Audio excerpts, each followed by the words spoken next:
La première question que tout le monde se pose quand vient le temps du dépôt du budget de la Ville, c'est quelle sera l'augmentation de vos taxes? Eh bien, elle sera cette année de 3,8 %. Ça correspond à environ à 188 $ annuellement pour une résidence moyenne. Durant la campagne électorale, la mairesse s'était engagée à respecter l'inflation. Le taux d'inflation est celui à laquelle on a négocié les contrats.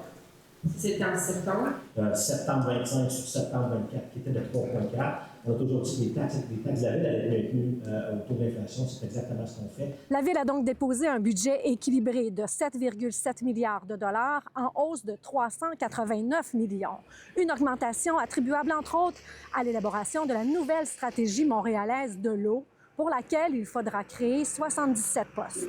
Parce que protéger notre eau, c'est aussi protéger l'avenir de Montréal. La mairesse s'était aussi engagée à tripler le budget réservé à l'itinérance. C'est maintenant chose faite. On y attribue donc 29,9 millions de dollars. C'est une urgence humaine et une responsabilité collective.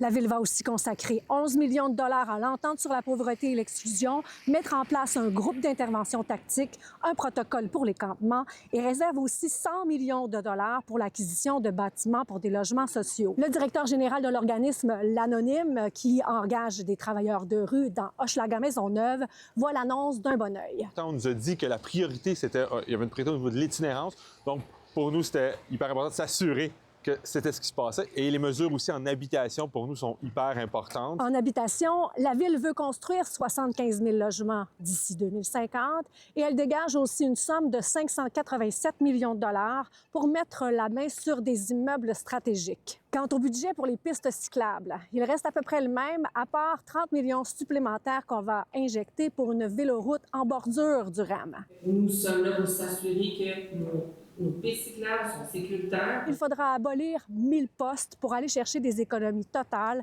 de 79 millions. Donc, il y a quelque chose d'extrêmement on-staging. On s'est assuré que certaines choses paraissaient bien, mais quand on creuse, il y a une tendance.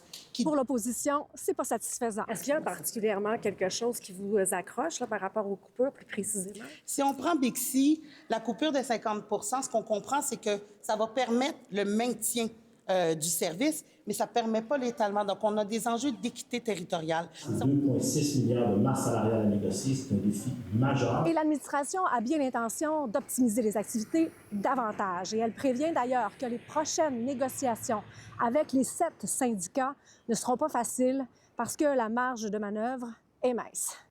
À Montréal, Véronique Dubé pour Nouveau Info.